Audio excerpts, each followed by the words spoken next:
ꯃꯃꯥꯡꯉꯩꯒꯤ ꯃꯇꯝ ꯑꯃꯗ ꯌꯥꯝꯅ ꯆꯥꯎꯔꯕ ꯅꯤꯡꯊꯧ ꯄꯥꯟꯕ ꯂꯩꯄꯥꯛ ꯑꯃ ꯂꯩꯔꯝꯃꯤ꯫ ꯅꯤꯡꯊꯧꯀꯨꯜ ꯍꯥꯏꯅꯁꯨ ꯑꯗꯨꯝ ꯈꯪꯅꯔꯝꯃꯤ꯫ ꯃꯇꯝ ꯑꯁꯤ ꯅꯤꯡꯊꯧ ꯆꯥꯎꯕꯅ ꯄꯥꯜꯂꯤꯉꯩ ꯃꯇꯝꯅꯤ꯫ ꯃꯥꯒꯤ ꯅꯨꯄꯤ ꯂꯩꯃꯔꯦꯝꯕꯤ ꯊꯕꯥꯗꯤ ꯃꯆꯥꯅꯨꯄꯥ ꯊꯥꯅꯤꯟꯕꯨ ꯄꯣꯛꯄꯗ ꯂꯥꯏꯕꯛ ꯊꯤꯕꯗꯒꯤ ꯂꯩꯈꯤꯔꯝꯗꯦ꯫ ꯃꯇꯝ ꯀꯨꯏꯅ ꯃꯥꯒꯤ ꯅꯨꯄꯤꯕꯨ ꯅꯨꯡꯁꯤꯕꯒꯤꯗꯃꯛ ꯀꯅꯥ ꯑꯃꯠꯇ ꯍꯟꯅ ꯌꯦꯡꯗ ꯊꯥꯅꯤꯟꯕꯨ ꯅꯥꯎꯀꯣꯟꯗꯨꯅ ꯍꯤꯡꯂꯛꯈꯤꯕꯅꯤ꯫ ꯍꯧꯖꯤꯛꯇꯤ ꯊꯥꯅꯤꯟ ꯆꯍꯤ 12 ꯃꯄꯨꯡ ꯐꯥꯔꯦ꯫ ꯅꯣꯡꯃꯒꯤ ꯅꯨꯃꯤꯠ ꯑꯃꯗ ꯅꯤꯡꯊꯧ ꯆꯥꯎꯕꯅ ꯃꯥꯒꯤ ꯂꯥꯟꯃꯤꯁꯤꯡꯒ ꯁꯥꯗꯥꯟꯕ ꯆꯠꯂꯝꯃꯤ꯫ ꯎꯃꯪꯗꯒꯤ ꯁꯖꯤ ꯑꯃꯗꯤ ꯊꯦꯕ ꯀꯌꯥ ꯐꯥꯔꯛꯂꯕ ꯃꯇꯨꯡꯗ ꯍꯜꯂꯛꯄꯒꯤ ꯂꯝꯕꯤꯗꯅꯤ꯫ ꯁꯥꯈ꯭ꯔꯕ ꯅꯨꯡꯁꯥ ꯑꯗꯨꯗ ꯐꯤ ꯑꯄꯥꯕ ꯑꯃꯒ ꯃꯀꯣꯛꯇ ꯊꯨꯝꯃꯣꯛ ꯑꯃ ꯍꯥꯞꯂꯒ ꯌꯥꯝꯅ ꯋꯥꯅ ꯅꯨꯄꯤ ꯑꯃꯈꯛ ꯆꯠꯂꯤꯕꯗꯨ ꯎꯔꯝꯃꯤ꯫ ꯃꯗꯨ ꯎꯕꯗ ꯆꯥꯎꯕꯅ, "ꯏꯅꯥꯏꯁꯥ, ꯉꯥꯏꯈꯣ, ꯌꯦꯡꯉꯨꯇꯨ, ꯃꯥꯡꯗ ꯆꯠꯂꯤꯕ ꯅꯨꯄꯤ ꯑꯁꯦ ꯑꯩꯒꯤ ꯅꯥꯛꯇ ꯑꯃꯨꯛꯇ ꯄꯨꯁꯤꯜꯂꯛꯎ꯫"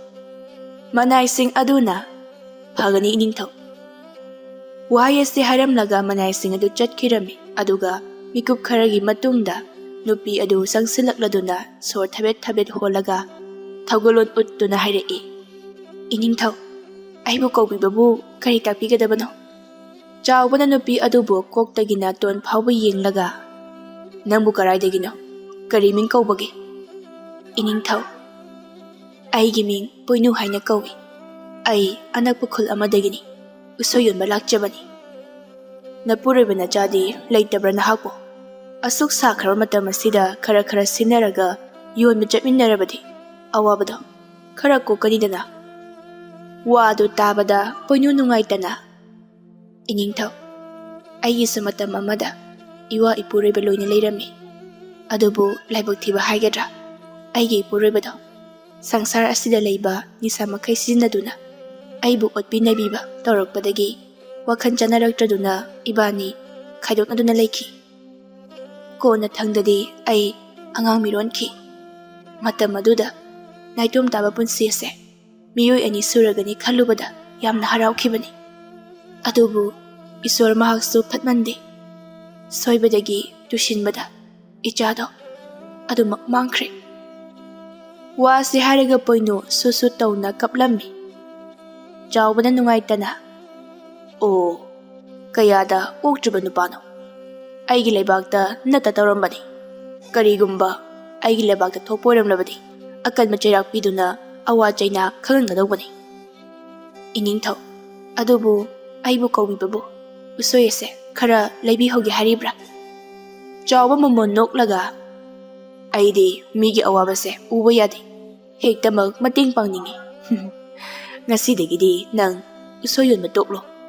ꯄꯣꯏꯅꯨ ꯉꯛꯅ, "ꯃꯁꯤꯗꯤ ꯑꯩꯒꯤ ꯄꯨꯟꯁꯤ ꯍꯤꯡꯅꯕ ꯇꯧꯖꯕ ꯁꯤꯟꯐꯝꯅꯤ꯫ ꯏꯅꯤꯡꯊꯧꯅ ꯑꯩꯕꯨ ꯑꯗꯨꯝꯅ ꯑꯊꯤꯡꯕ ꯊꯝꯕꯤꯔꯕꯗꯤ ꯑꯩꯗꯤ ꯀꯝꯗꯧꯅ ꯅꯣꯡꯃꯒꯤ ꯆꯔꯥ ꯇꯥꯟꯒꯗꯧꯔꯤꯕꯅꯣ?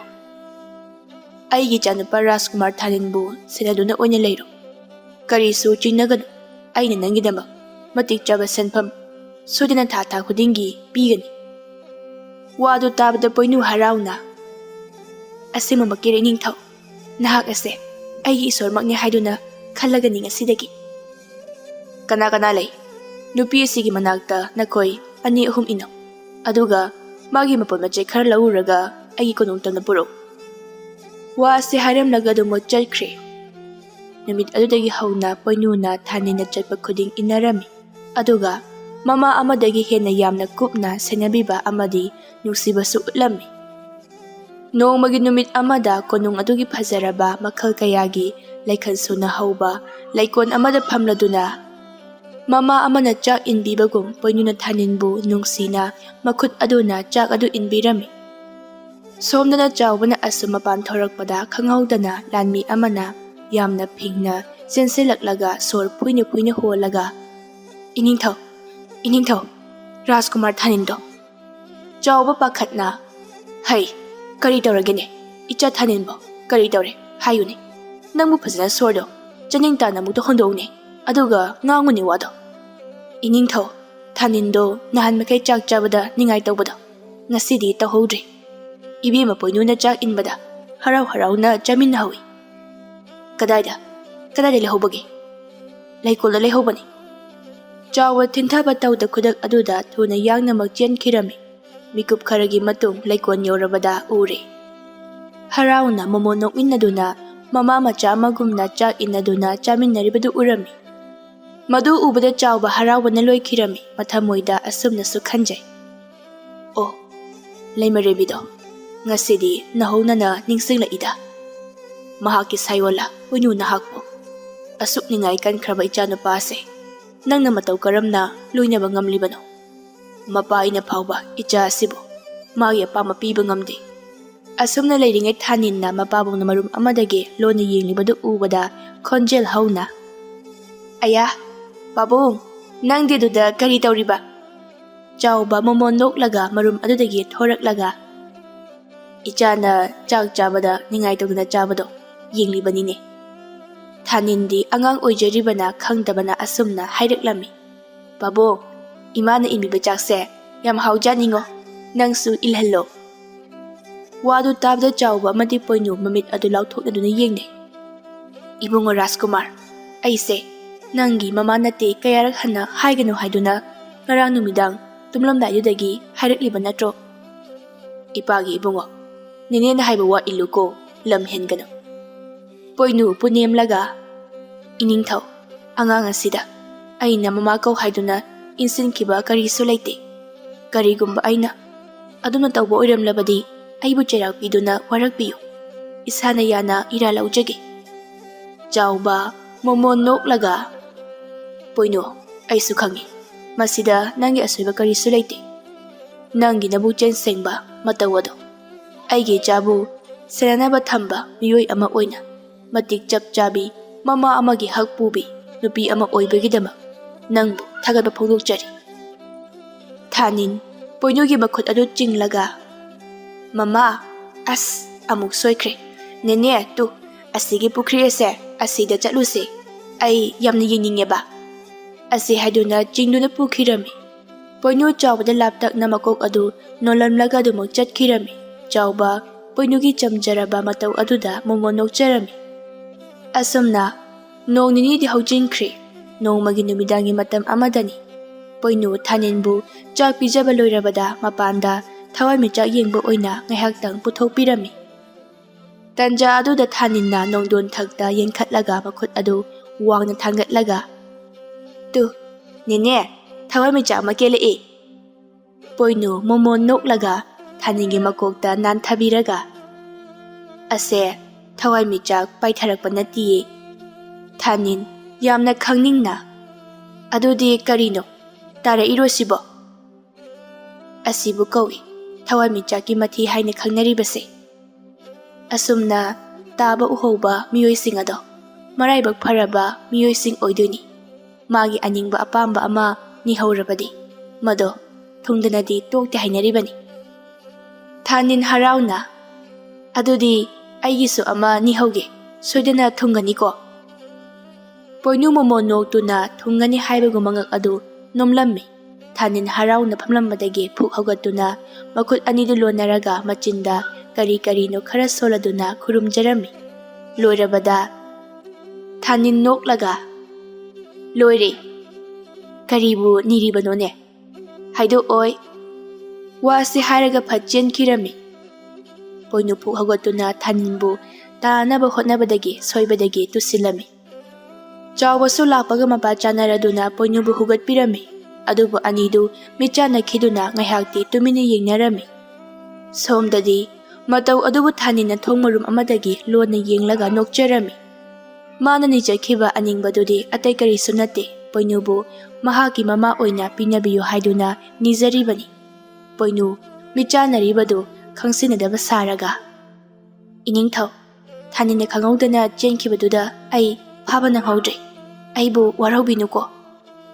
Wasi hairaga Thaninbu thiba chatkirami. Chawba Poinugi mataw aduda nungsiba asum phawraklami. Nungtigisu laiminaraklabana Poinugi chamjarabi mataw aduga nungsiba phawraklami. Adubu phongbadi ngamjade. Kanaba lawi haikhira haiduna phongdokpadi ngamjaramdi. Ahing thengjilaklabada Poinuna Thaninbu tumthanaba haiduna nungsiraba surda isei sakpirami. Thaninsu uirum tawraga momo noktuna adumak tumthakirami. Poinu Thaningi maraibakta nungsine chupiraga. Aigi ahanbay chado. ꯑꯩꯒꯤ emit ꯑꯁꯤꯅ ꯎꯕ ꯐꯪꯗꯕ ꯃꯈꯩ ꯂꯥꯏꯔꯝꯂꯦꯟꯗ ꯆꯠꯈ꯭ꯔꯕꯅꯤꯀꯣ꯫ ꯀꯔꯤꯒꯨꯝꯕ ꯑꯩꯅ ꯅꯨꯃꯤꯠ ꯑꯗꯨꯗ ꯁꯣꯏꯔꯝꯗ꯭ꯔꯕꯗꯤ ꯑꯩꯒꯤ ꯏꯆꯥꯗꯨꯁꯨ ꯅꯪꯒꯨꯝꯅ ꯆꯥꯎꯔꯝꯂꯅꯤꯀꯣ꯫ ꯋꯥ ꯑꯁꯤ ꯍꯥꯏꯔꯒ ꯅꯨꯡꯉꯥꯏꯇꯅ ꯊꯥꯅꯤꯡꯒꯤ ꯃꯃꯥꯏꯗ ꯅꯨꯡꯁꯤꯅ ꯅꯥꯟꯕꯤꯔꯝꯃꯤ, ꯑꯗꯨꯒ ꯉꯥꯏꯍꯥꯛ ꯃꯨꯟꯅ ꯌꯦꯡꯂꯝꯂꯕ ꯃꯇꯨꯡꯗ ꯀꯥꯗꯨꯗꯒꯤ ꯊꯣꯔꯛꯂꯝꯃꯤ꯫ ꯑꯗꯨꯒ ꯊꯣꯡ ꯑꯗꯨ ꯂꯣꯟꯁꯤꯟꯒꯦ ꯇꯧꯔꯤꯉꯩ ꯇꯨꯡꯗꯒꯤ ꯈꯪꯍꯧꯗꯅ ꯆꯥꯎꯕꯅ "ꯄꯣꯏꯅꯨ, ꯄꯣꯏꯅꯨ, ꯈꯪꯕꯣꯏ ꯂꯥꯛꯄꯣꯏ꯫ ꯑꯦ, ꯏꯅꯤꯡꯊꯧ, ꯀꯔꯤ ꯇꯥꯛꯄꯤꯒꯗꯕꯅꯣ?" ꯆꯥꯎꯕ ꯃꯔꯩ ꯑꯗꯨ ꯇꯠ ꯇꯧꯔꯒ "ꯄꯣꯏꯅꯨ, ꯅꯪ ꯌꯥꯝ ꯋꯥꯔꯕ? ꯃꯤꯀꯨꯞ ꯑꯃꯈꯛ ꯋꯥꯔꯤ ꯁꯥꯕ ꯌꯥꯔꯣꯏꯗ꯭ꯔꯥ?" ꯄꯣꯏꯅꯨ ꯆꯥꯎꯕꯒꯤ ꯈꯪꯍꯧꯗꯅ ꯍꯥꯏꯔꯛꯄꯗꯨꯗ ꯏꯉꯛ ꯉꯛꯂꯗꯨꯅ "ꯍꯥꯏꯕꯤꯌꯨ ꯏꯅꯤꯡꯊꯧ, ꯀꯔꯤ ꯇꯧꯖꯧ ꯍꯥꯏꯕꯅꯣ?" ꯆꯥꯎꯕ ꯂꯩꯃꯥꯏꯗ ꯈꯨꯔꯨ ꯈꯨꯗꯥ ꯀꯨꯟꯊꯈꯤꯔꯝꯃꯤ꯫ ꯃꯇꯧ ꯑꯗꯨ ꯎꯕꯗ ꯄꯣꯏꯅꯨꯗꯤ ꯄꯨꯡꯉꯛ ꯉꯛꯈ꯭ꯔꯤ꯫ ꯀꯔꯤꯅꯣ ꯇꯧꯔꯤꯕꯁꯦ ꯍꯥꯏꯗꯨꯅ ꯋꯥꯈꯜ ꯃꯥꯡꯗꯨꯅ ꯂꯩꯔꯤꯉꯩ ꯆꯥꯎꯕꯒꯤ ꯃꯆꯤꯟꯗꯒꯤ ꯈꯪꯍꯧꯗꯅ "ꯄꯣꯏꯅꯨ, ꯑꯩ ꯇꯁꯦꯡꯅ ꯅꯪꯒꯤ ꯏꯆꯝ ꯆꯝꯖꯕꯤ ꯅꯇꯧ ꯑꯗꯨꯗ ꯑꯩꯒꯤ ꯂꯩꯈꯤꯗ꯭ꯔꯕꯤ ꯃꯍꯥꯛꯃꯛꯅꯤ ꯈꯟꯈ꯭ꯔꯦ꯫ ꯑꯩꯅ ꯑꯁꯨꯝꯅ ꯍꯥꯏꯗꯨꯅ ꯑꯩꯅ ꯅꯪꯒꯤ ꯀꯥꯟꯅꯕ ꯂꯧꯕꯅꯤ, ꯈꯨꯗꯣꯡꯆꯥꯕ ꯂꯧꯕꯅꯤ ꯍꯥꯏꯗꯨꯅ ꯈꯟꯕꯤꯒꯅꯨ꯫ ꯅꯍꯥꯛ ꯑꯩꯒꯤ ꯏꯆꯥꯅꯨꯄꯥ ꯊꯥꯅꯤꯟꯒꯤ ꯃꯃꯥ ꯑꯣꯏꯕꯤꯌꯨ." ꯋꯥꯗꯨ ꯇꯥꯕꯗ ꯄꯣꯏꯅꯨꯗꯤ ꯃꯪꯒꯨꯝ ꯊꯣꯛꯈ꯭ꯔꯦ꯫ ꯀꯣꯛꯇꯒꯤꯅ ꯇꯣꯟ ꯐꯥꯎꯕ ꯇꯨ ꯆꯨꯡꯈꯤꯕ ꯈꯪꯍꯧꯗꯦ꯫ ꯀꯔꯤ ꯈꯨꯝꯒꯗꯕꯅꯣ ꯍꯥꯏꯕ ꯄꯥꯎꯈꯨꯝ ꯈꯪꯗ꯭ꯔꯤꯉꯩ ꯇꯥꯟꯖꯥꯗꯨꯗ ꯊꯥꯅꯤꯟꯁꯨ ꯇꯨꯝꯕ ꯌꯥꯗ꯭ꯔꯗꯨꯅ ꯊꯣꯔꯛꯄꯒ ꯁꯥꯟꯅꯔꯤꯕ ꯋꯥꯔꯤ ꯄꯨꯝꯕ ꯇꯥꯍꯧꯔꯗꯨꯅ ꯊꯤꯟꯊꯕ ꯇꯧꯗ ꯄꯣꯏꯅꯨꯕꯨ ꯇꯨꯡꯗꯒꯤ ꯃꯈꯨꯠ ꯑꯗꯨ ꯁꯝꯂꯗꯨꯅ "ꯅꯦꯅꯦ, ꯄꯄꯥꯅ ꯍꯥꯏꯁꯦ ꯌꯥꯎꯎ, ꯑꯩꯒꯤ ꯃꯃꯥ ꯑꯣꯏꯕꯤꯌꯨ꯫ ꯃꯃꯥ ꯀꯧꯕ ꯐꯪꯗꯕꯁꯦ ꯌꯥꯝꯅ ꯅꯨꯡꯉꯥꯏꯇꯤꯌꯦ, ꯃꯃꯥ ꯑꯣꯏꯕꯤꯌꯨ ꯅꯦꯅꯦ." ꯋꯥ ꯑꯁꯤ ꯍꯥꯏꯗꯨꯅ ꯅꯤꯡꯉꯥꯏ ꯇꯧꯔꯝꯃꯤ꯫ "ꯏꯅꯤꯡꯊꯧ, ꯃꯇꯧ ꯀꯔꯝꯅ ꯄꯨ ꯄꯥꯡ ꯁꯨꯗ꯭ꯔꯕ ꯂꯨꯈ꯭ꯔꯥꯕꯤ ꯑꯃꯒ ꯄꯥꯡꯈꯛ ꯑꯣꯏꯔꯕꯤ ꯑꯩꯕꯨ ꯅꯤꯡꯊꯧꯒꯤ ꯁꯥꯒꯩꯗ ꯀꯔꯝꯅ ꯇꯤꯟꯒꯗꯧꯔꯤꯕꯅꯣ? ꯃꯌꯥꯝꯒꯤ ꯃꯤꯅꯣꯛ ꯃꯩꯁꯥ ꯁꯣꯏꯗꯅ ꯐꯪꯒꯅꯤ꯫ ꯋꯥꯈꯜ ꯑꯗꯣ ꯐꯖꯅ ꯅꯤꯡꯊꯤꯖꯅ ꯑꯃꯨꯛꯇ ꯈꯟꯊꯕꯤꯈꯣ." ꯑꯩ ꯅꯨꯃꯤꯠ ꯆꯨꯞꯄ ꯑꯃ ꯃꯨꯟꯅ ꯋꯥꯈꯜ ꯇꯧꯗꯨꯅ ꯈꯜꯂꯕꯅꯤ꯫ ꯃꯗꯨꯒꯤ ꯃꯇꯨꯡꯗ ꯇꯥꯔꯛꯄ ꯋꯥꯔꯦꯞꯅꯤ꯫ ꯑꯩꯒꯤ ꯋꯥꯐꯝ ꯑꯁꯦ ꯅꯍꯥꯛꯅ ꯑꯃꯨꯛꯇꯗꯤ ꯌꯥꯕꯤꯌꯨ, ꯊꯥꯅꯤꯟꯒꯤ ꯃꯃꯥ ꯑꯣꯏꯕꯤꯌꯨ." ꯊꯥꯅꯤꯟꯅꯁꯨ ꯉꯔꯪ ꯉꯔꯪ ꯉꯪꯂꯗꯨꯅ ꯅꯤꯡꯉꯥꯏ ꯇꯧꯁꯤꯜꯂꯛꯂꯝꯃꯤ꯫ ꯄꯣꯏꯅꯨ ꯀꯔꯤ ꯇꯧꯒꯗꯕꯅꯣ ꯍꯥꯏꯕ ꯈꯪꯗ꯭ꯔꯤ꯫ ꯑꯁꯨꯝꯅ ꯂꯩꯔꯤꯉꯩ ꯇꯥꯟꯖꯥ ꯑꯁꯤꯗ ꯆꯥꯎꯕꯒꯤ ꯂꯥꯟꯃꯤ ꯈꯔ ꯇꯨꯡꯗꯒꯤ ꯊꯥꯅꯤꯟꯒꯤ ꯃꯃꯥ ꯑꯣꯏꯕꯤꯌꯨ ꯍꯥꯏꯗꯨꯅ ꯂꯥꯎꯁꯤꯟꯅꯔꯛꯂꯝꯃꯤ꯫ ꯃꯌꯥꯝ ꯑꯗꯨꯒꯤ ꯈꯣꯜꯂꯥꯎꯅꯤ, ꯊꯥꯅꯤꯟꯒꯤ ꯅꯤꯡꯉꯥꯏꯅꯤ, ꯅꯤꯡꯊꯧ ꯆꯥꯎꯕꯒꯤ ꯃꯇꯧꯃꯛꯅꯤ ꯄꯣꯏꯅꯨ ꯈꯪꯍꯧꯗꯅ ꯍꯥꯏꯗꯣꯛꯈꯤ꯫ "ꯌꯥꯔꯒꯦ." ꯋꯥꯍꯩ ꯑꯗꯨ ꯇꯥꯕꯗ ꯃꯌꯥꯝ ꯑꯗꯨ ꯈꯨꯕꯥꯛ ꯈꯨꯗꯨꯅ ꯍꯔꯥꯎꯕ ꯐꯣꯡꯗꯣꯛꯄꯤꯔꯝꯃꯤ꯫ ꯊꯥꯅꯤꯟ ꯍꯔꯥꯎꯅ "ꯃꯃꯥ ꯀꯧ ꯌꯥꯔꯦꯀꯣ ꯑꯗꯨꯗꯤ." ꯄꯣꯏꯅꯨ ꯊꯥꯅꯤꯟꯕꯨ ꯄꯥꯡꯈꯠꯄꯤꯔꯒ "ꯏꯆꯥ ꯊꯣꯏꯕ." ꯊꯥꯅꯤꯟ ꯍꯔꯥꯎꯅ ꯅꯣꯛꯆꯔꯝꯃꯤ꯫ ꯃꯃꯥ ꯀꯨꯏꯅ ꯀꯧꯕ ꯐꯪꯂꯨꯗ꯭ꯔꯒ ꯉꯁꯤ ꯈꯪꯍꯧꯗꯅ ꯀꯧꯕ ꯐꯪꯖꯕ ꯑꯁꯤꯗ ꯑꯗꯨꯛꯀꯤ ꯃꯇꯤꯛ ꯍꯔꯥꯎꯖꯔꯝꯃꯤ꯫ ꯆꯥꯎꯕꯁꯨ ꯄꯣꯏꯅꯨꯅ ꯌꯥꯔꯛꯂꯕꯗ ꯅꯣꯛꯆꯔꯝꯃꯤ꯫ ꯑꯁꯨꯝꯅ ꯅꯨꯃꯤꯠ ꯑꯗꯨꯃ ꯍꯔꯥꯎ ꯇꯌꯥꯝꯅ ꯍꯧꯖꯤꯟꯈ꯭ꯔꯦ꯫ ꯃꯊꯪꯒꯤ ꯅꯨꯃꯤꯠꯇꯅꯤ ꯂꯩꯕꯥꯛ ꯑꯗꯨꯒꯤ ꯈꯨꯟꯖꯥꯁꯤꯡ ꯈꯨꯗꯤꯡꯃꯛ ꯅꯤꯡꯊꯧꯒꯤ ꯀꯣꯅꯨꯡꯗ ꯀꯧꯔꯝꯃꯤ꯫ ꯑꯃꯥꯏꯕ ꯃꯔꯤꯅ ꯁꯤꯜ ಲಾಂದುꯅ ꯌꯥꯝꯅ ꯆꯥꯎꯅ ꯅꯤꯡꯊꯧ ꯆꯥꯎꯕ ꯑꯃꯗꯤ ꯄꯣꯏꯅꯨ ꯑꯗꯨ ꯂꯨꯍꯣꯡꯂꯝꯃꯤ꯫ ꯁꯣꯝꯗꯅ ꯊꯥꯅꯤꯟ ꯃꯅꯥꯏ ꯂꯥꯟꯃꯤ ꯀꯦꯕꯒ ꯄꯨꯟꯅ ꯊꯣꯡ ꯆꯖꯠ ꯂꯣꯟꯁꯤꯜꯂꯕ ꯀꯥ ꯑꯃꯗ ꯂꯩꯃꯤꯟꯅꯔꯝꯃꯤ꯫ ꯊꯥꯅꯤꯟ ꯅꯨꯡꯉꯥꯏꯇꯅ "ꯀꯩꯒꯤꯅꯣ ꯀꯀꯥ ꯀꯦꯕ, ꯅꯪꯅ ꯑꯩꯒꯤ ꯄꯥꯕꯒ ꯏꯃꯥꯒ ꯂꯨꯍꯣꯡꯕ ꯌꯦꯡꯒꯦ ꯍꯥꯏꯔꯒ ꯌꯥꯗ꯭ꯔꯤꯗꯤ? ꯅꯪ ꯌꯥꯝꯅ ꯐꯠꯇꯦ." ꯀꯦꯕ ꯃꯣꯃꯣꯟ ꯅꯣꯛꯂꯒ ꯊꯥꯅꯤꯟꯒꯤ ꯃꯀꯣꯛꯇ ꯅꯨꯡꯁꯤꯅ ꯅꯥꯟꯕꯤꯔꯒ "ꯌꯦꯡꯉꯣꯏ, ꯍꯦꯛ ꯃꯆꯥꯅꯅꯦ ꯃꯥꯒꯤ ꯃꯃꯥ ꯃꯄꯥꯒꯤ ꯂꯨꯍꯣꯡꯕꯗꯣ ꯌꯦꯡꯕ ꯌꯥꯗꯦ, ꯐꯠꯇꯦ, ꯇꯧꯍꯩꯗꯦ꯫ ꯃꯃꯥ ꯃꯄꯥꯅ ꯋꯥꯔꯒ ꯅꯪ ꯌꯦꯡꯕ ꯉꯝꯒꯗ꯭ꯔꯣ?"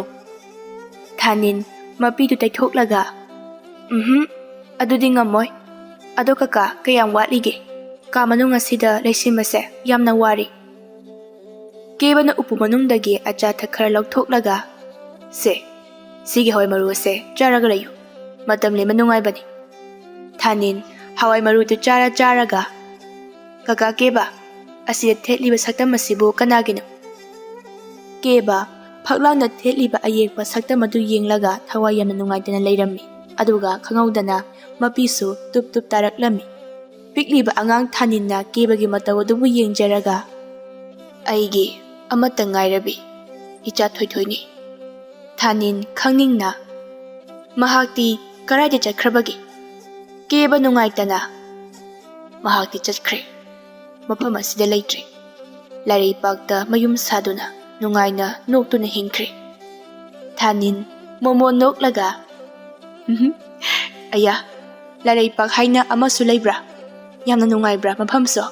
ꯑꯩꯁꯨ ꯆꯠꯄ ꯌꯥꯒꯗ꯭ꯔꯥ? ꯀꯦꯕ ꯃꯣꯃꯣꯟ ꯅꯣꯛꯂꯒ ꯑꯍꯥꯂꯀꯣꯟꯒꯤ ꯋꯥꯅꯤ, ꯅꯣꯡꯃꯗꯤ ꯑꯩꯈꯣꯏꯁꯨ ꯂꯣꯏꯅ ꯆꯠꯀꯗꯧꯔꯤꯕꯅꯤ꯫ ꯑꯁꯨꯝꯅ ꯁꯥꯟꯅꯔꯤꯉꯩ ꯈꯪꯍꯧꯗꯅ ꯊꯣꯡ ꯑꯗꯨ ꯊꯤꯜꯂꯛꯂꯝꯃꯤ꯫ ꯊꯣꯡ ꯍꯥꯡꯗꯣꯛꯂꯨꯕꯗ ꯄꯣꯏꯅꯨ ꯑꯣꯏꯔꯝꯕꯗꯒꯤ ꯊꯥꯅꯤꯟ ꯍꯔꯥꯎꯅ ꯆꯦꯟꯁꯤꯜꯂꯒ ꯃꯃꯥ!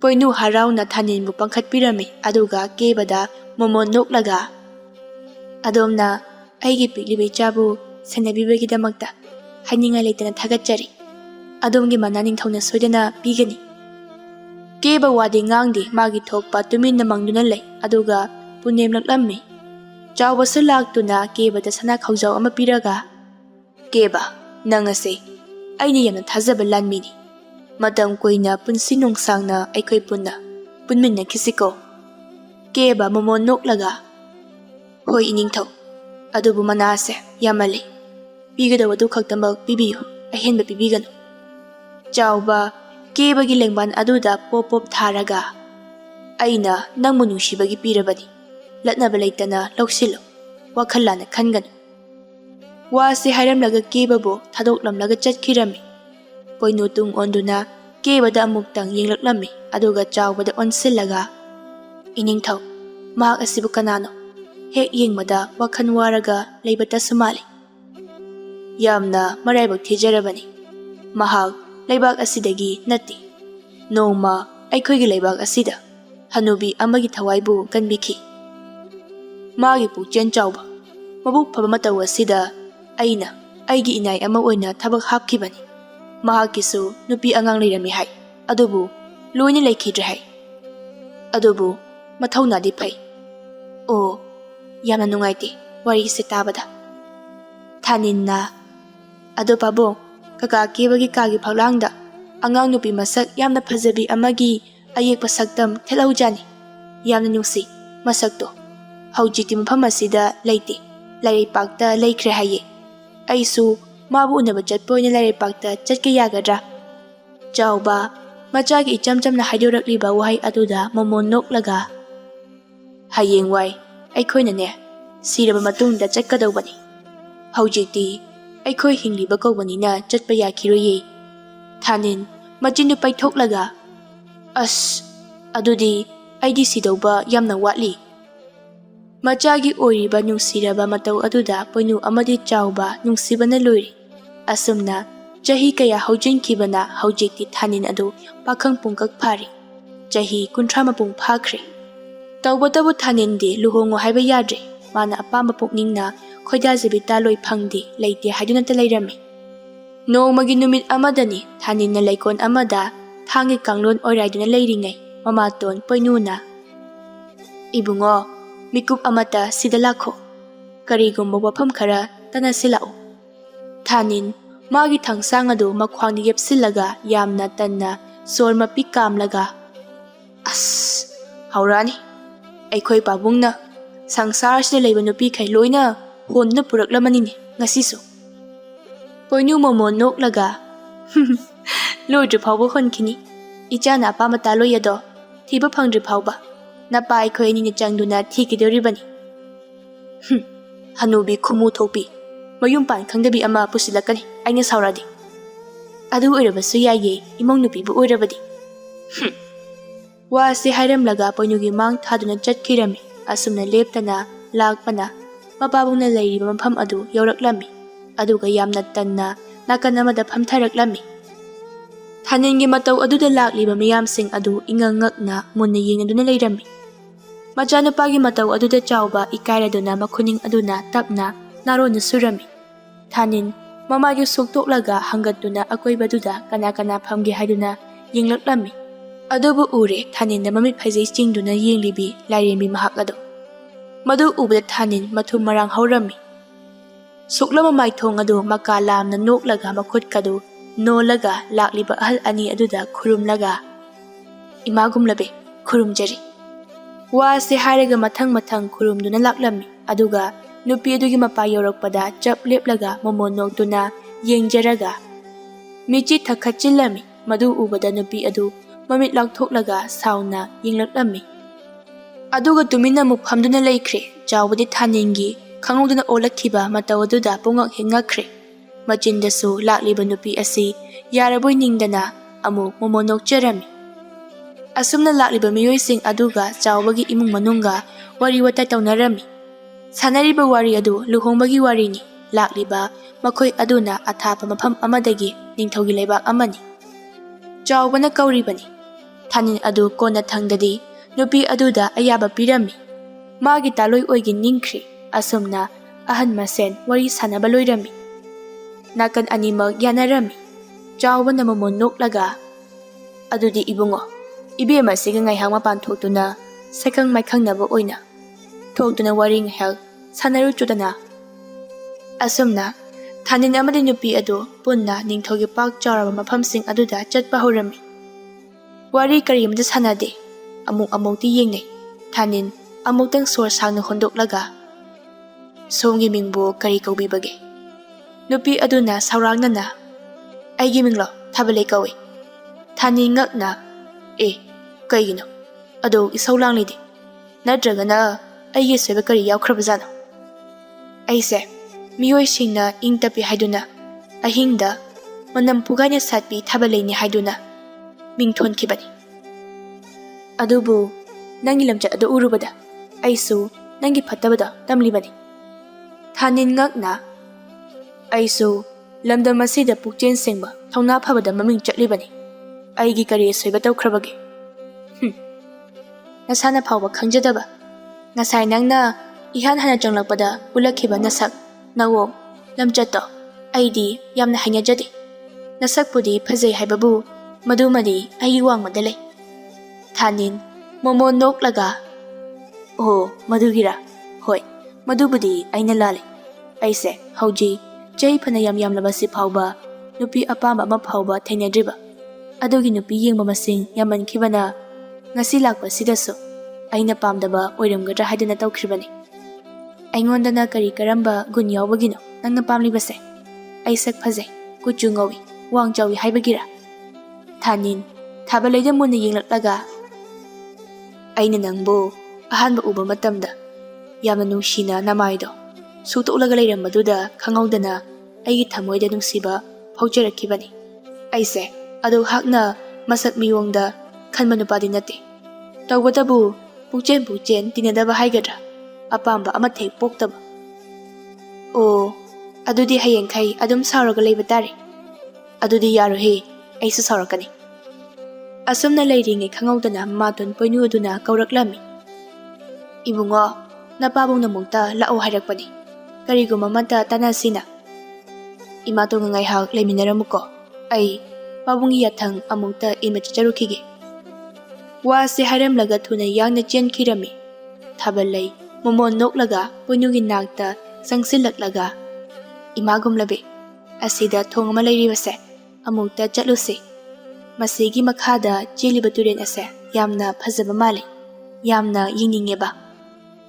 ꯑꯁꯨꯝꯅ ꯄꯣꯏꯅꯨꯅ ꯊꯥꯕꯂꯩꯕꯨ ꯏꯁꯤꯡ ꯆꯥꯏꯕꯤ ꯑꯗꯨꯕꯨ ꯌꯦꯡꯅꯕ ꯍꯥꯏꯗꯨꯅ ꯄꯨꯕꯤꯔꯝꯃꯤ꯫ ꯉꯥꯏꯍꯥꯛ ꯑꯁꯨꯝ ꯌꯦꯡꯃꯤꯟꯅꯔꯝꯃꯤ꯫ ꯊꯥꯅꯤꯟꯁꯨ ꯃꯌꯥ ꯏꯍꯤ ꯍꯤꯒꯠꯇꯨꯅ ꯂꯥꯛꯂꯝꯃꯤ꯫ "ꯀꯔꯤ ꯇꯧꯔꯒꯦ ꯏꯕꯨꯡꯉꯣ, ꯅꯪꯅ ꯅꯌꯥꯒ ꯍꯤꯒꯠꯇꯅ ꯂꯥꯛꯂꯤꯕꯗꯤ?"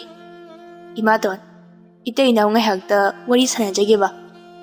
ꯄꯣꯏꯅꯨ ꯊꯥꯕꯂꯩꯗ ꯌꯦꯡꯂꯒ, "ꯏꯕꯦꯝꯃ, ꯃꯃꯥ ꯏꯀꯥꯏꯕ ꯈꯔ ꯈꯪꯗꯕꯅꯤ꯫ ꯅꯪ ꯈꯔ ꯆꯦꯛꯁꯤꯟꯖꯧ, ꯆꯣꯞꯆꯖꯅꯤꯀꯣ." ꯋꯥꯁꯦ ꯍꯥꯏꯔꯝꯂꯒ ꯆꯠꯈꯤꯔꯝꯃꯤ꯫ ꯊꯥꯕꯂꯩꯅ, "ꯅꯪꯗꯤ ꯉꯁꯤꯈꯛ ꯊꯦꯡꯅꯕꯗ ꯉꯥꯏꯔꯤ, ꯅꯃꯥꯏ ꯏꯀꯥꯏ ꯌꯥꯝꯅ ꯈꯪꯗꯦꯅ." ꯊꯥꯅꯤꯟ ꯅꯣꯛꯂꯒ, "ꯈꯪꯗꯦ, ꯑꯩꯗꯤ ꯉꯁꯤꯁꯦ ꯃꯥꯏꯁꯦ ꯌꯥꯝ ꯊꯥꯒꯠꯂꯛꯏ, ꯑꯗꯨꯁꯨ ꯅꯪ ꯎꯔꯨꯕꯗꯒꯤ." ꯊꯥꯕꯂꯩ ꯋꯥꯗꯤ ꯉꯥꯡꯗ ꯃꯈꯣꯡ ꯑꯗꯨ ꯇꯞꯅ ꯇꯞꯅ ꯊꯥꯡꯗꯨꯅ ꯆꯠꯄ ꯍꯧꯔꯝꯃꯤ꯫ ꯊꯥꯅꯤꯟꯁꯨ ꯃꯇꯨꯡꯗ ꯏꯟꯅꯔꯛꯂꯝꯃꯤ꯫ ꯃꯤꯀꯨꯞ ꯈꯔꯒꯤ ꯃꯇꯨꯡꯗ ꯂꯩꯍꯥꯎ ꯄꯥꯝꯕꯤ ꯑꯃꯗ ꯌꯥꯝꯅ ꯐꯖꯔꯕ ꯃꯈꯜ ꯃꯈꯥ ꯀꯌꯥꯒꯤ ꯃꯆꯨꯒ ꯂꯣꯏꯅꯅ ꯍꯧꯔꯤꯕꯗꯨ ꯎꯔꯝꯃꯤ꯫ ꯃꯗꯨ ꯎꯕꯗ ꯊꯥꯕꯂꯩ ꯍꯔꯥꯎꯅ ꯆꯦꯟꯁꯤꯜꯂꯒ ꯌꯦꯡꯖꯔꯝꯃꯤ, ꯑꯗꯨꯒ ꯊꯋꯥꯏ ꯇꯥꯅ ꯃꯨꯟꯅ ꯌꯦꯡꯂꯝꯃꯤ꯫ ꯑꯗꯨꯒ ꯑꯃꯨꯛꯁꯨ ꯃꯊ꯭ꯋꯥꯏ ꯅꯨꯡꯉꯥꯏꯇꯕꯒꯤ ꯃꯇꯧꯁꯨ ꯎꯠꯂꯛꯂꯝꯃꯤ꯫ ꯃꯇꯧ ꯑꯗꯨꯗ ꯊꯥꯅꯤꯟ ꯉꯛꯅ ꯊꯥꯕꯂꯩꯒꯤ ꯂꯦꯡꯖꯨꯝꯗ ꯄꯥꯏꯔꯒ, "ꯀꯔꯤ ꯇꯧꯔꯕꯒꯦ, ꯁꯛꯍꯦꯜꯂꯕꯤ?" Thabalay kapnok tawraga khangde masigi lehau pambi ase uraga isada karigumba awaba ama phawagum tawi atopa usinga manadabani amasina top top na tabani pabongi ningthaugi lami kaka kebana thakibani Thabalay tarakliba mapi adu taithoklaga mahak sa hauji mafam asida leibra leye adubo ngasidi mahak pabungna thabak amagidamakta numit nini humni atopa leibakta thaki adudi nongma mahak unhalo aibo lehaw asibu thariba misak ado sum sakhangna papami Thanin momo noklaga nangise kanagumba ma ningsinglakpa malida nati nupadubu aikhoisu khangjaba yaroidro mangondagi aini hini nusiba tamla hojikti aiga luhongdorobanina Thabalay noklaga as aidi punsisida nupa haiba jase amthai loinarakti nangna ahanmani hairakpa tanarapa masingdi thiba ngamlaroi nangi nafamda lakliba siri pabunga luna tinaba marupni ichana chapinasi hainakibadagi tangai phadana lakkibani Thanin Thabalaygi makhuttu chetna pairaga laiba phaida aina nang phangjadoise Thabalay makhuttu phatkan thoklaga luhongdringai aigi khuse nangni heita sokpa yabro phudat chaniko kanade lao phajaba atoba mafam kaya masu lei yenghange wasi haraga Thabalaygi makhuttubo chinglaga pukhirami asumna numittu ma haukhre mathangi nong hek nganbaga Thanin amadi Thabalay luhongnaba haiduna amaiba kauduna aphaba numit lepnarami asumna numi humni marini di haujingkhre nongmagi nungthingi matamdani chawbagi leibak adugi chatnabi oina mamau oigadoribi adubu luhongdringai chakauduna chaminabasi chatnarami maram asen Thabalay su chakaurami ningthogi konungda leibi ahaibi kaya amana mathengi lukoi kaya ama thonglami aduga Thaninasu kamdauri haiduna yengsilami chakhum aduda itha thajadana magi angang uringaigi loinarakpa kebadu achauba korphu amagi manungda khabai amana gara kangkhrani matagum otlibadu urami madu ubada Thanin ngakne sensilaga kaka keba nangi sida kadoriba keba momo noklaga aina dauriba se udro Rajkumar ibungo nangbo Thanin saurangnana ahal oisilakpagina sado sonjilakli thaba ingkhang suba khara lepo haiduna pabungna ikuidana haikibada ngairi aduga aikhoi udringai lona changsinduna insang thongba yoramlibanine keba thik noklaga ining thauga ima ibema nakhoi ahumna aibu sanabada aise thabak amata hek mapung phana suba ngamloidori Thanin kebagi makhut adubu chingduna chakhum adudagi puthoraklami Thanil yengoi kakadine piklingaidagi ima ipana naunu hundokpiramana thabaktana aigi punsik oiduna haurakpani aduna ahal oirabasu thabak ase adumo suningduna laininglibani Thanin kebagi wakadu tadi thangboy lakpa kebagi katamna pusilami aduga phamungda hiptha halaga ainane thabak ingkhang awat apa yengba halakpada thabak subaga yoramlabadine sarangna phajilaga thamdoni keba wan thaba makhai noklaga thabak subagi damak dandi oina sarangda phajilaga thamgadoriba khangde aidi haisini ai chatlagi thabak awat apa amukta yenglukhige adum pothaduna layuko wasi hairamlaga Thanin hatu chatkirami keba Thanina magi damak khanbiba kaya sing asibu ubada momo nokjarami aduga phaklangda thetlibi Ayekpa Saktam adubu yengjaraga mamaida tapna nalaga icha thoibi nangbu ipanadi yamna nungsikhibani adubu aigi upai karisu leite handang mapuksi magidi nang aibu ngakpiyuko mapa ama oina nangbu pelhanba ngamkhidre aisu hojikti ahal oisilakle sodina maki larei pakta nangbu unaduna punna leiminaba laklagadawbani asi haiduna sut angang macha magum kapcharai Somdana Thanin asum lakpana khanghaudana Thabal Laina magi makhuttu pairaga marum amada phatching silami. Thanin ingangakna kari dorabage mina ukharga phajade.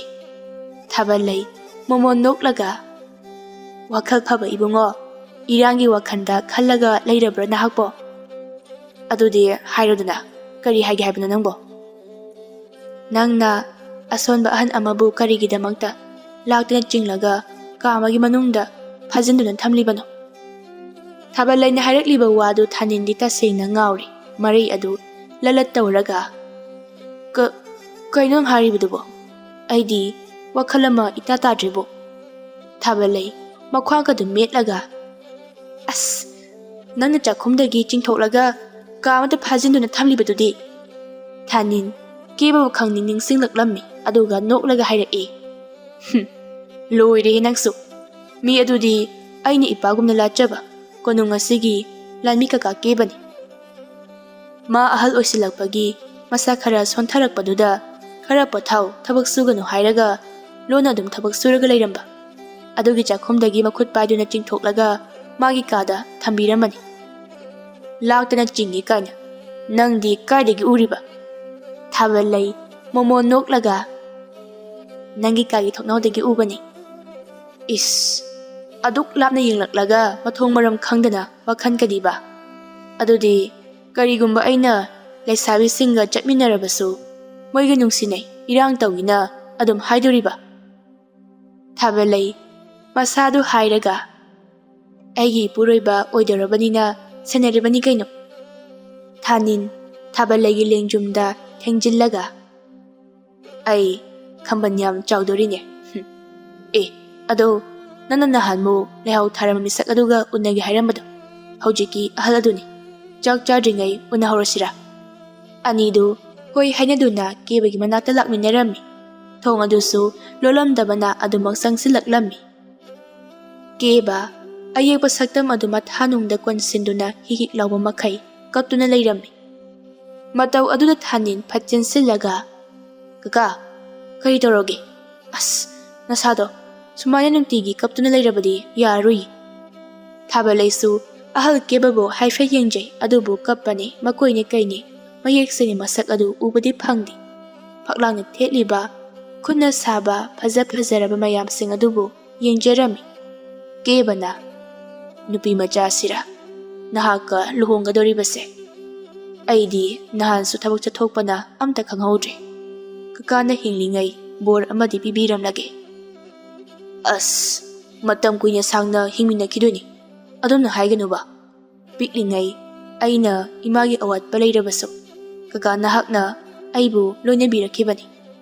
Aduna nahakti aigi isorni khanduna lacharibani. Thabal Laidi kariguma posak amada munna yengduna leirami. Kebana mapidu taithoklaga ibema aigi nakta amukta lau bor amata pibiramge. Adubo khonjen ama taraklami atay kanagi sunati khonjen adu Thabal Laina kappagi khonjelni. Matau aduda Thanin amadi keba phatchen silami. Thanin na Thabal Laibu mapi taithokpiraga kari torabagi nahakbo. Thabal Laidi kebada munna yengjaraklami aduga khonjen thokna kaplaga paki wahaidu tabada keba koktagina ton phawa tu chungkiba khanghaudi. Mana pairiba Ayekpa Saktam adubo munna amuk yeng Thabal Laida amuk yeng tawjarami.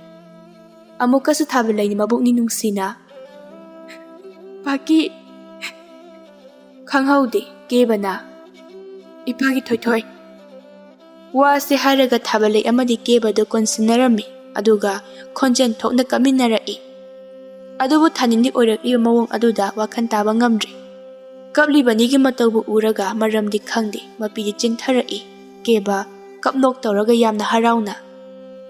Ibungo Thanin nangna nongma kaka nangi nachanupi asidi masak yamna phajai nungsi haina haikibado atay kanaso nate mangda lepliba mahak asinine. Thanin wadu tabada ngakladuna aduga lakminariba ningthaugi sagai asina kana karamna ningthaugi sagaida dilamlibano.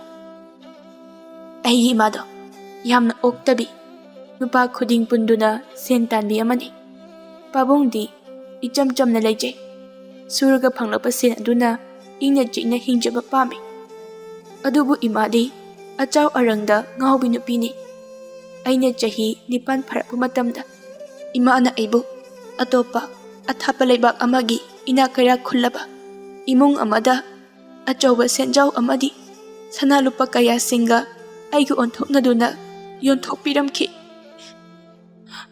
ꯌꯨꯝ ꯑꯗꯨꯒꯤ ꯃꯤꯅꯥꯏ ꯑꯣꯏꯗꯨꯅ ꯍꯤꯡꯂꯛꯈꯤ꯫ ꯑꯗꯨꯕꯨ ꯂꯥꯏꯕꯛ ꯐꯕꯗꯤ ꯏꯃꯨꯡ ꯑꯗꯨꯅ ꯑꯩꯕꯨ ꯊꯤꯅ ꯊꯤꯅ ꯑꯣꯠꯄꯤꯕ ꯑꯗꯨ ꯈꯪꯂꯗꯨꯅ ꯂꯩꯕꯥꯛ ꯑꯗꯨꯒꯤ ꯄꯨꯛꯆꯦꯜ ꯆꯥꯎꯔꯕ ꯃꯆꯥ ꯄꯣꯛꯆꯗꯕ ꯅꯤꯡꯊꯧ ꯑꯃꯗꯤ ꯂꯩꯃꯔꯦꯝꯕꯤꯅ ꯃꯆꯥ ꯁꯛꯅ ꯌꯣꯛꯄꯤꯈꯤ꯫ ꯑꯗꯨꯒ ꯐꯠꯇ꯭ꯔꯕ ꯃꯤꯑꯣꯏꯁꯤꯡ ꯑꯗꯨꯕꯨꯅ ꯁꯥꯔꯩꯅꯕ ꯄꯨꯟꯁꯤ ꯆꯨꯞꯄ ꯊꯝꯕꯤꯈꯤꯕꯅꯤ꯫ ꯃꯁꯤꯒꯤ ꯃꯇꯨꯡꯗꯗꯤ ꯑꯩꯁꯨ ꯇꯞꯅ ꯇꯞꯅ ꯑꯩꯒꯤ ꯏꯃꯥ ꯄꯥꯕꯨꯡꯕꯨ ꯊꯤꯖꯈꯤ꯫ ꯑꯗꯨꯕꯨ ꯋꯥꯈꯜ ꯆꯥꯟꯅꯗꯕꯗꯒꯤ ꯀꯥꯏꯅꯗꯨꯅ ꯃꯥꯒꯤ ꯊꯣꯛꯄ ꯑꯇꯣꯞꯄ ꯂꯝꯗ ꯈꯥꯏꯗꯣꯛꯅꯗꯨꯅ ꯆꯠꯈ꯭ꯔꯦ ꯍꯥꯏꯕꯤꯔꯛꯈꯤ꯫ ꯎꯄꯥꯏ ꯂꯩꯇ꯭ꯔꯕꯗ ꯑꯩ ꯑꯄꯣꯛꯄ ꯅꯠꯇ꯭ꯔꯕꯁꯨ ꯄꯨꯟꯁꯤ ꯑꯁꯦ ꯅꯨꯡꯉꯥꯏꯊꯣꯛꯄ ꯇꯝꯗꯨꯅ ꯍꯤꯡꯂꯛꯈꯤꯕꯅꯤ꯫ ꯀꯦꯕꯅ ꯅꯃꯥꯒ ꯀꯥꯏꯅꯔꯕ ꯃꯇꯨꯡ ꯑꯩꯁꯨ ꯉꯥꯎꯆꯠꯅꯔꯛꯈꯤ꯫ ꯏꯆꯥ ꯀꯥꯏꯅꯕꯒꯤ ꯃꯩꯆꯥꯛ, ꯅꯨꯄꯤ ꯑꯣꯛꯇꯕꯤꯒꯤ ꯃꯩꯆꯥꯛꯅ ꯉꯥꯎꯗꯨꯅ ꯌꯨꯗ ꯂꯥꯏꯆꯨꯗꯨꯅ ꯂꯩꯈꯤ꯫ ꯃꯇꯝꯗꯨꯗ ꯏꯅꯤꯡꯊꯧ ꯄꯨꯛꯆꯦꯜ ꯆꯥꯎꯔꯕ